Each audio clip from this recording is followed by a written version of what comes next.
mudar um pouquinho de assunto? Nessa semana, o governo Lula deve lançar o programa Brasil contra o Crime Organizado.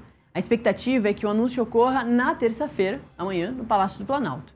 Por isso mesmo, a nossa repórter Marília Ribeiro já está aqui conosco para trazer todos os detalhes. Marília, muito bom dia. Oi, Nath. Bom dia a você, a todos que nos acompanham. Boa semana pra gente. Nath, é isso. O presidente Lula deve lançar, então, esse pacote voltado à segurança pública nesta terça-feira. Mas quem acompanha o Acorda Metrópole soube disso antes. Nós trouxemos aqui na quinta-feira que tinha, então, essa previsão do presidente Lula trazer esse pacote de quase R$1 bilhão voltados aí para a área de segurança pública. Na sexta-feira, ele participou de um evento e acabou confirmando que, de fato, esse lançamento deve acontecer nesta terça, mas ele não deu muitos detalhes sobre esse plano. Mas nós conseguimos aqui trazer o que deve ser lançado amanhã aqui no Palácio do Planalto. Vai ser aí um valor de quase R$1 bilhão voltado para a área de segurança pública, e essa proposta ela será dividida em 4 eixos, sendo eles a asfixia financeira das organizações criminosas, o aumento da segurança em presídios, o aumento da taxa de esclarecimento de homicídios e o combate ao tráfico de armas. Essas propostas elas devem ser publicadas em um decreto presidencial, e 4 portarias devem regulamentar esses eixos que eu acabei de citar, e nessas portarias, então, vai vir o detalhamento dos valores que serão distribuídos para esses 4 eixos centrais. A gente lembra que o presidente Lula, na última semana, especificamente na quinta-feira, ele se reuniu com o presidente norte-americano Donald Trump lá em Washington, e eles discutiram sobre o combate ao crime organizado. Nas redes sociais, o presidente Lula chegou a comentar em coletiva de imprensa ainda em Washington, ele também falou a respeito do assunto.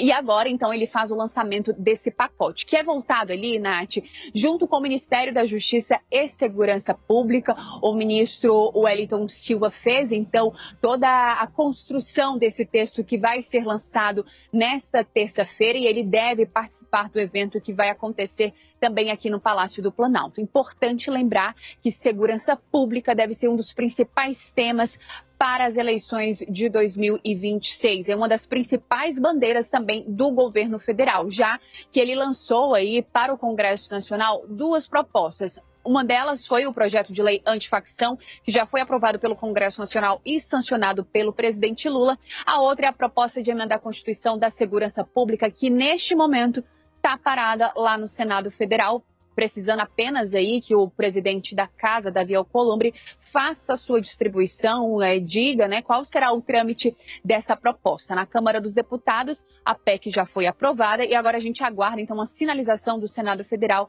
do que deve acontecer com a PEC da Segurança Pública. Enquanto esse assunto está parado lá no Senado Federal, o governo federal deve, então, lançar esse pacote voltado aí a combater o crime organizado. O lançamento será nessa terça-feira, e nós vamos acompanhar aqui do Palácio do Planalto. Nath? Muito importante. O crime organizado que virou uma pauta fundamental de discussão da opinião pública, de atenção da opinião pública, dos parlamentares. Agora, o governo Lula faz essa movimentação, esse aceno também à população de que se preocupa com o assunto. É um governo que não teve a representação especificamente da segurança pública.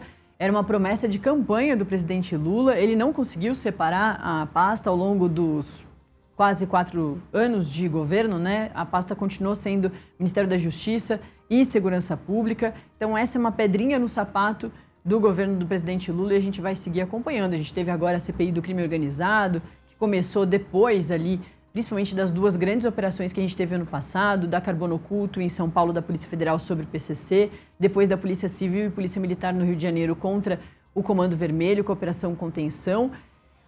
A CPI começa dessa forma e termina falando especificamente de Banco Master, colocando o Banco Master, como a própria Polícia Federal diz, que é também um crime organizado, um grupo organizado liderado pelo Daniel Vorcaro. E dentro daquilo já coloca os ministros do STF ali, que tiveram relação direta ou indireta com o Daniel Vorcaro, no indiciamento lá no finalzinho no relatório que deu maior polêmica, foi rejeitado, mas enfim, está todo mundo discutindo isso, então é também uma forma de aceno. E eu falei do Daniel Vorcaro aqui, Marília, porque daqui a pouquinho a gente tem entrevista que você conseguiu aqui pra gente, você também volta aqui para entrevistar o Cacai sobre essas questões todas envolvendo o cliente dele, o Ciro Nogueira, né? É isso, Nath. A defesa do senador Ciro Nogueira, então, vai participar conosco, esclarecer alguns pontos que são necessários. A gente lembra que na semana passada tivemos a 5ª fase da Operação Compliance Zero, que mira as fraudes do Banco Master. Foram 10 mandados de busca e apreensão. Entre eles, aí, um dos alvos foi o senador Ciro Nogueira. Ele teve aí mandado de busca e apreensão na sua residência, que fica aqui em Brasília. A Polícia Federal levou ali celular, levou tablet, carro e moto. E nessa segunda-feira a gente conversa, então, com a defesa do senador para que possa esclarecer alguns pontos que ainda são necessários, Nath. Obrigada, Marília. Daqui a pouquinho, então, eu te chamo de volta para a gente falar de outros assuntos tão importantes e também a entrevista exclusiva com o Cacai, defesa do Ciro Nogueira. Valeu, bom trabalho. E a gente